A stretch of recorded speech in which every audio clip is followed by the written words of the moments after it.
साल 1918 में रूस ने अपनी राजधानी को संट पीटरबर्ग से मॉस्को शिफ्ट किया। उसके बाद Pakistan, Brazil, Nigeria, Tanzania, Kazakhstan और साल 2005 में म्यांमार ने अपनी राजधानी को दूसरे शहर में ट्रांसफर कर दिया। और सबसे करंट एग्जाम्पल इंडोनेशिया का है, जो अपनी कैपिटल को जकार्ता से नुसंतारा ले जा रहा है, जिसके लिए कानून भी पारित हो चुका है। और इसका रीजन है कि यहाँ की कैपिटल पोल्यूशन, पॉपुलेशन और खराब सोशल इंडिकेटर की वजह से रहने लायक बची नहीं है। और ऐसा ही कुछ महीनों पहले हमारी नेशनल कैपिटल दिल्ली में देखने को मिला। आज दिल्ली ओवर क्राउडेड लेन्स, घंटे तक लगने वाले जाम, पोल्यूशन, घनी आबादी और बढ़ते क्राइम जैसे कई नेगेटिव वजह से इंडिया का सबसे वर्स्ट सिटी बन चुकी है। तो ऐसे में सवाल ये उठता है कि क्या इंडिया को भी अपनी नेशनल कैपिटल को बदलना चाहिए? अगर हाँ, तो ऐसे कौन कौन से शहर हैं जहाँ पर कैपिटल को शिफ्ट किया जा सकता है? और सबसे बड़ी बात, क्या ऐसा करना पॉसिबल है?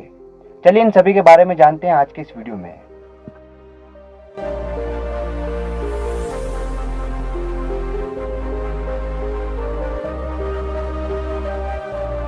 दोस्तों, नेशनल कैपिटल को बदलने के लिए काफी डिबेटें चल रही है।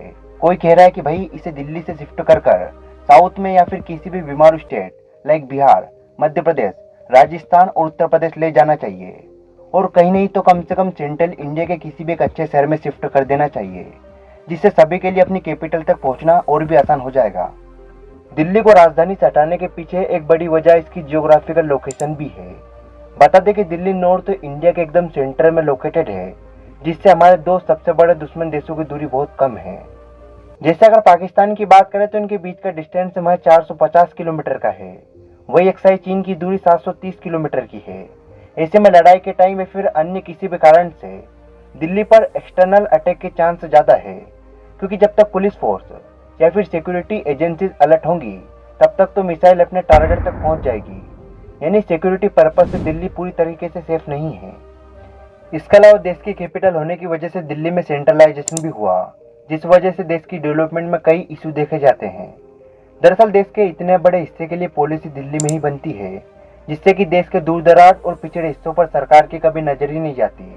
आज भी देश की 140 करोड़ आबादी का भविष्य दिल्ली के नॉर्थ और साउथ ब्लॉक में डिसाइड हुआ है, जिससे वो आज भी पिछड़े हुए हैं।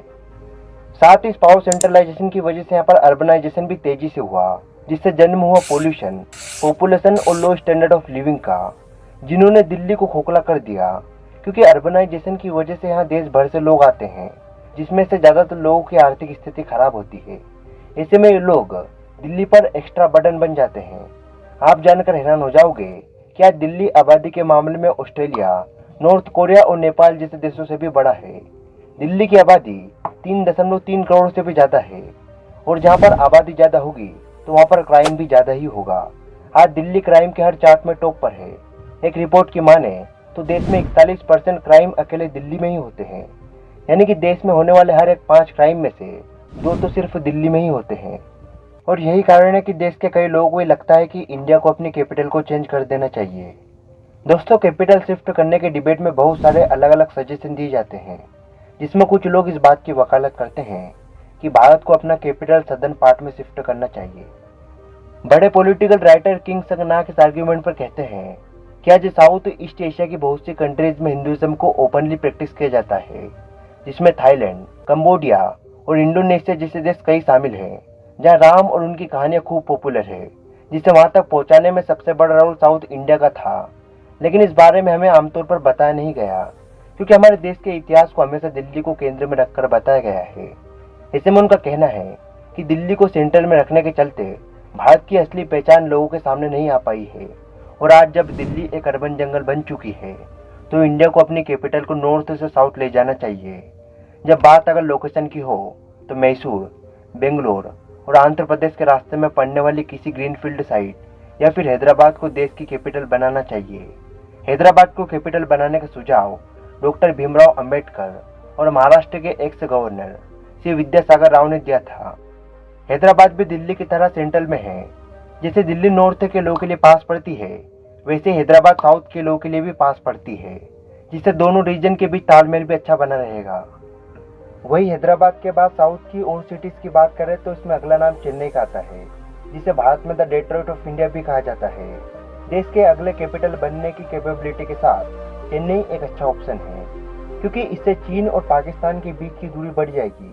साथ ही ये समुद्री तट से घिरा हुआ है, जिससे इसकी इकोनॉमी में भी ग्रोथ आएगी।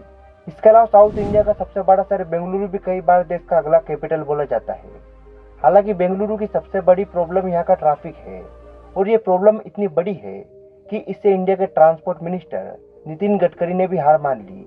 ऐसे में यहाँ पर कैपिटल बनती है तो लोगों का पूरा दिन ट्रैफिक जाम में ही निकल जाएगा। अब साउथ के बाद लिस्ट में वेस्ट, मिडिल और ईस्ट इंडिया के शहर बच जाते हैं।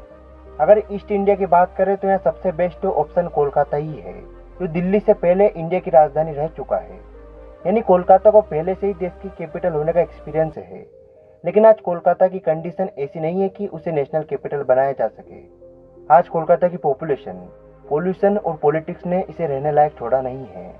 साथ ही बहुत पुराने इंफ्रास्ट्रक्चर की वजह से कोलकाता के पास मॉडर्न डेवलपमेंट के लिए कोई जगह भी नहीं बची, इसलिए ये कैपिटल शिफ्ट करना आसान नहीं होगा। वहीं ईस्ट के बाद वेस्ट में चले तो यहाँ मुंबई राजधानी के लिए सबसे पहला ऑप्शन होगा।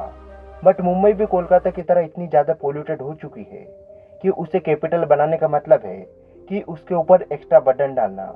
और वैसे भी मुंबई देश की एक फाइनेंशियल कैपिटल है और डेवलपमेंट के मामले में भी ये दिल्ली से बेहतर है। ऐसे में मुंबई को देश की राजधानी बनाने से कुछ फायदा नहीं होगा।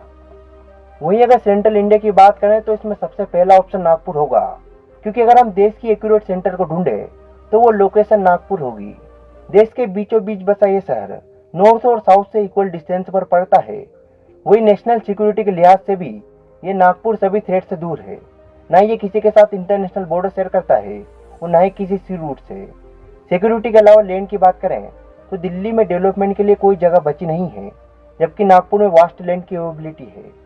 साथ ही शहर की नज़र से देखें तो नागपुर देश के बाकी शहरों से हेल्थ, सेफ्टी और क्लाइमेट इंडेक्स में काफ़ी आगे है। और तो इस शहर की कॉस्ट ऑफ लिविंग भी बाकी शहरों की तुलना में बहुत कम है। यानी नई राजधानी की नज़र से देखें तो नागपुर एक परफेक्ट लोकेशन बनता है।